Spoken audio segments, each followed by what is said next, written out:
금쪽 같은 손주가 자라고 있다던 며느리의 배에서 아이 대신 차가운 실리콘 덩어리가 툭 하고 바닥으로 떨어져 나뒹굴던 그 충격적인 순간을 상상해 보셨나요?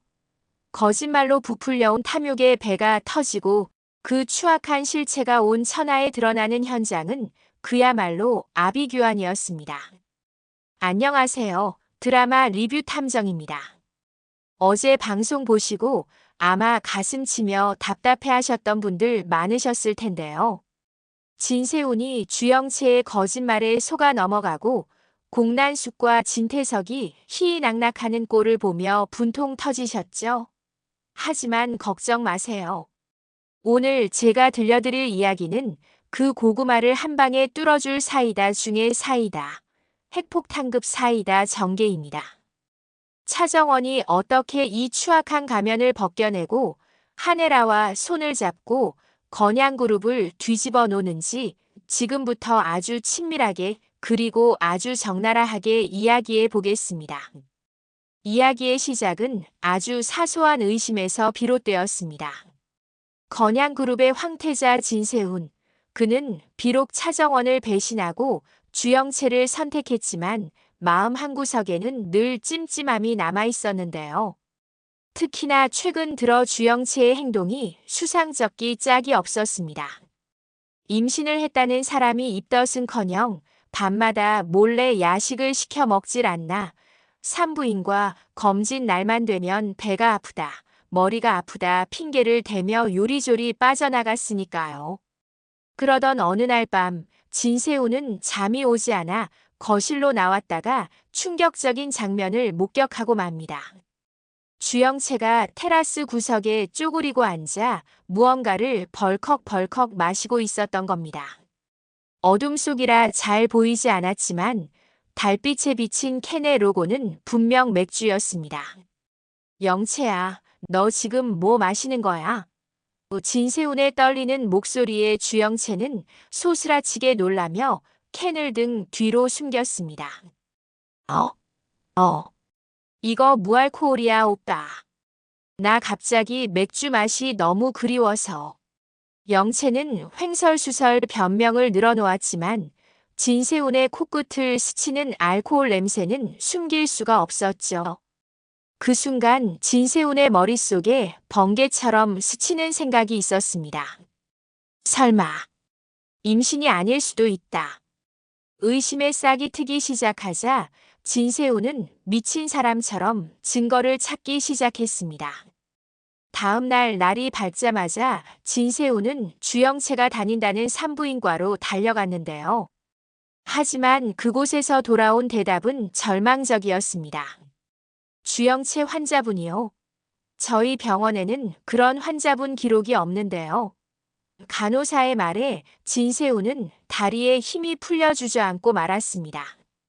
임신 진단서는 위조되었고 초음파 사진은 인터넷에서 다운로드한 가짜였으며 주영채의 배 속에 있는 건 아이가 아니라 시커먼 욕망 덩어리였다는 사실을 확인한 순간이었죠.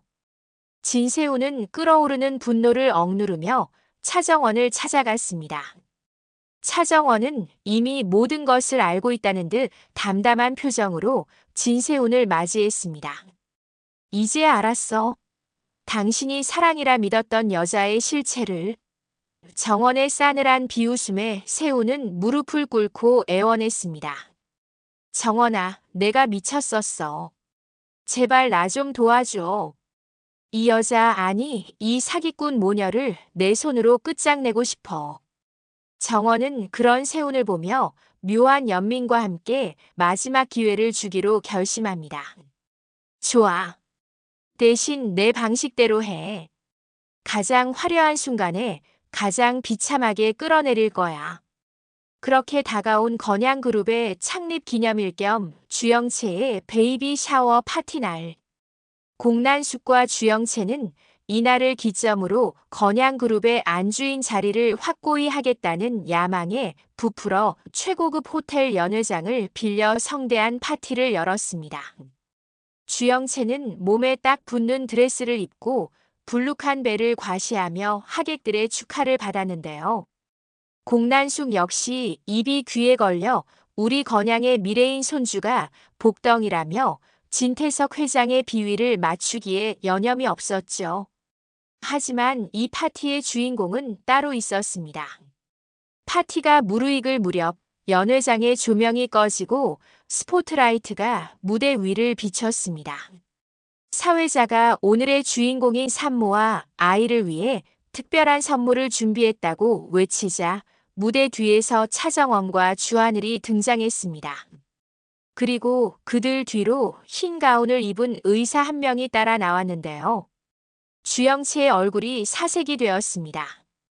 바로 자신이 진단서를 위조하려다 실패했던 그 대학병원 교수였으니까요. 차정원은 마이크를 잡고 부드럽게 하지만 뼈 있는 목소리로 말했습니다. 우리 건양의 핏줄이 얼마나 건강한지 이 자리에 계신 모든 분과 함께 확인하고 싶어서 모셨습니다. 자, 영채 씨. 이리 와서 누워봐. 영채는 뒷걸음질 치며 이게 무슨 짓이야. 싫어. 라고 발악했지만 이미 진세훈의 눈짓을 받은 경호원들이 영채를 억지로 간이 침대에 눕혔습니다. 공난숙이 이거 놔. 내 딸한테 손대지 마. 라며 소리쳤지만 한혜라 부회장이 싸늘한 눈빛으로 제압했죠. 가만히 있어. 내 손주 좀 보자는데 왜 그래? 초음파 기계가 켜지고 대형 스크린에 영채의 복부가 비치기 시작했습니다. 의사가 탐촉자를 영채의 배에 갖다 대는 순간 연 회장 안에는 기괴한 정적이 흘렀습니다. 화면에는 아기 집은커녕 아무것도 보이지 않았으니까요. 의사는 고개를 가로저으며 냉정하게 선언했습니다. 임신 반응 없습니다. 자궁 내막도 깨끗하고요. 산모가 아니라 그냥 복부에 이물질을 착용한 상태입니다. 그 말이 떨어지자마자 진세훈이 무대 위로 뛰어 올라가 주영채의 드레스를 걷어 올렸습니다. 그리고 영채의 배를 감싸고 있던 실리콘 패드를 거칠게 뜯어내버렸죠. 찌익 하는 소리와 함께 바닥에 내동댕이 쳐진 가짜 배. 그것은 주영채와 공난숙의 탐욕 그 자체였습니다. 하객들은 경악하며 수군거렸고 진태석 회장은 뒷목을 잡고 휘청거렸습니다. 네. 내가 감히 내 씨를 가지고 장난을 쳐? 하지만 이것은 시작에 불과했습니다. 바닥에 주저앉아 벌벌 떨고 있는 주영채와 공난숙을 향해 이번에는 한혜라가 다가갔습니다. 그녀의 손에는 서류 봉투 하나가 들려 있었는데요. 바로 홍 셰프의 예언을 확인하기 위해 몰래 진행했던 유전자 검사 결과지였습니다. 가짜 임신도 모자라 가짜 딸 노릇까지. 공난숙, 당신 진짜 대단하네. 한혜라가 서류를 공난숙의 얼굴에 뿌리며 소리쳤습니다. 친자 불일치. 주영채는 당신 딸이 아니야. 당신이 어디서 데려온 고아를 친딸인 척 연극시켜서 건양에 팔아넘기려 했던 거지. 안 그래? 이 충격적인 폭로에 주영채마저 눈이 휘둥그레졌습니다. 엄마. 그게 무슨 소리야? 내가 엄마 딸이 아니라고? 공난숙은 사색이 되어 아니야. 저 여자가 조작한 거야. 라고 소리쳤지만 이미 모든 신뢰는 바닥으로 떨어진 뒤였습니다. 사실 공난숙은 과거 자신의 야망을 위해 진짜 딸을 버리고 이용하기 쉬운 아이를 데려와 영채라는 이름으로 키웠던 것이었죠. 서로를 이용해 먹던 가짜 모녀의 연대, 그 추악한 결말이 드러나는 순간이었습니다. 아수라장이 된 연 회장, 경찰차 사이렌 소리가 들려오기 시작했습니다. 주영채는 사기 및 사문서 위조 혐의로, 공난숙은 횡령 및 사기 미수 혐의로 현장에서 체포되었습니다. 끌려가는 공난숙은 끝까지 내 돈 내놔. 내가 건양을 어떻게 키웠는데? 라며 발악했고 주영채는 세훈 씨 잘못했어. 한 번만 봐줘라며 진세훈의 바지가랑이를 잡았지만 세우는 차갑게 털어내며 침을 뱉었습니다. 더러운 손 치워. 넌 내 인생의 오점이야. 이렇게 악녀들이 퇴장하고 이제 남은 건 단 한 사람. 모든 악의 근원인 진태석 회장이었습니다. 진태석은 며느리의 사기극에 분노하는 척하며 자신은 피해자인 양 빠져나가려 했는데요. 그때 연 회장의 대형 스크린이 다시 한번 켜졌습니다. 이번에는 차정원과 주하늘이 준비한 영상이었습니다. 영상 속에는 25년 전 비 오는 날 밤의 사고 현장이 고스란히 담겨 있었습니다.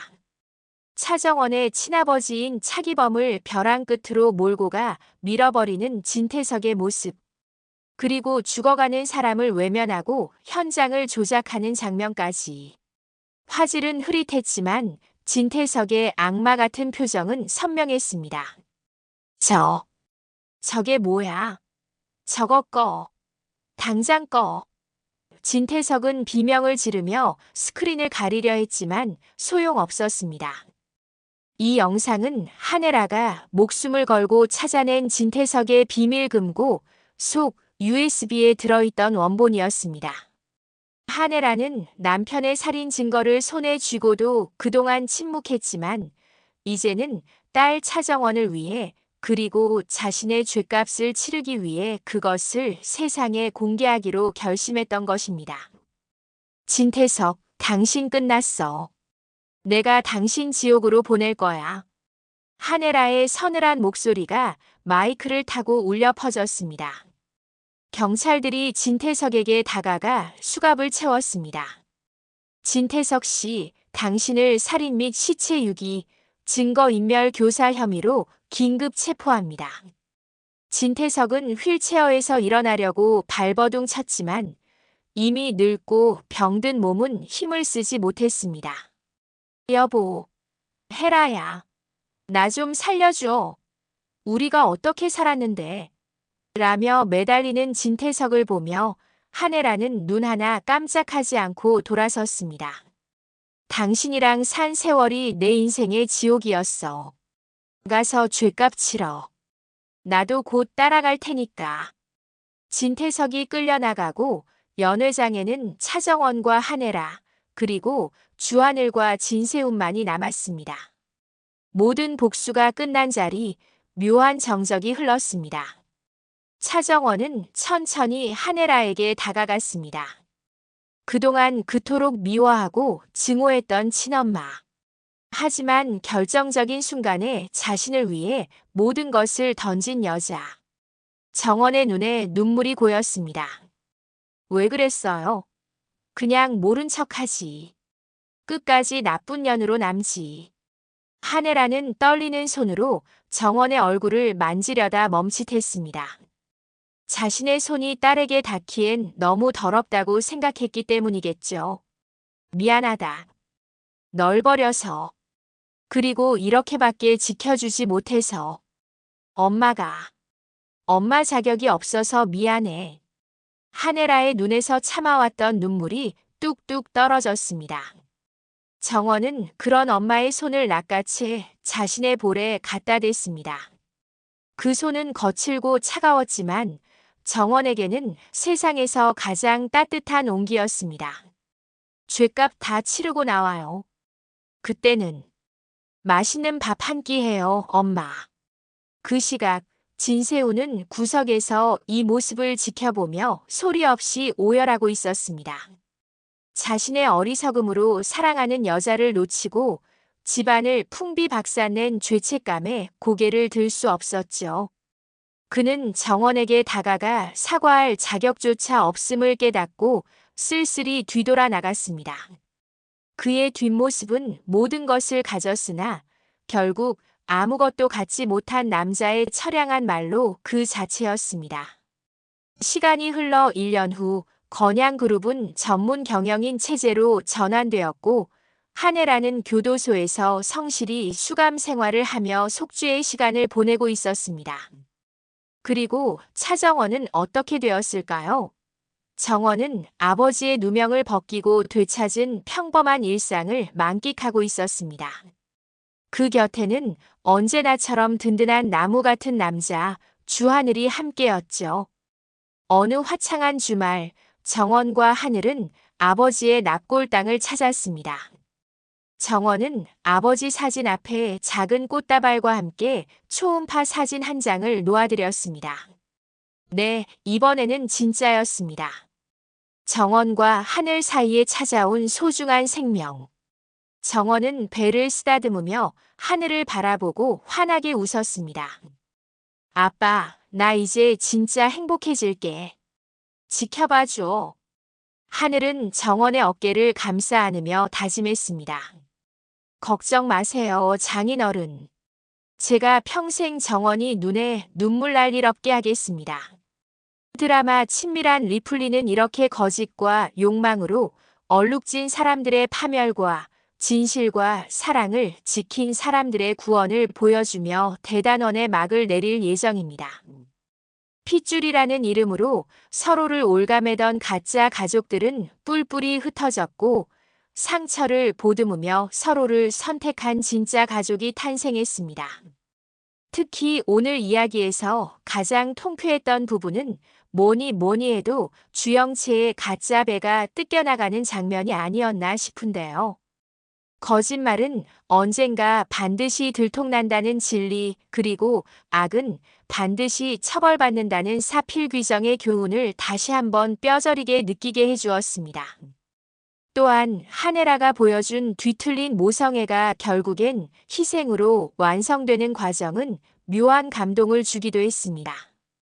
비록 시작은 잘못되었지만 결자이지 않은 그녀의 모습에서 우리는 용서의 가능성을 엿볼 수 있었습니다. 시청자 여러분, 인생은 리플리 증후군처럼 거짓말로 채울 수 없습니다. 화려해 보이는 거짓보다는 조금 초라하더라도 진실한 내 모습이 훨씬 아름답다는 것을 이 드라마는 말하고 싶었던 게 아닐까요? 주영채처럼 가짜 인생을 살기보단 차정원처럼 아프더라도 진실을 마주하는 용기가 필요한 세상입니다. 오늘 제가 들려드린 가상 결말 어떠셨나요? 실제 방송에서도 이보다 더 짜릿하고 감동적인 결말이 기다리고 있기를 바라면서 저는 다음 리뷰로 다시 찾아오겠습니다. 차정원과 주하늘의 꽃길을 응원하신다면, 그리고 악당들의 참교육이 속 시원하셨다면 구독과 좋아요, 알림 설정까지 꼭 부탁드립니다. 지금까지 여러분의 드라마 리뷰 탐정이었습니다. 감사합니다.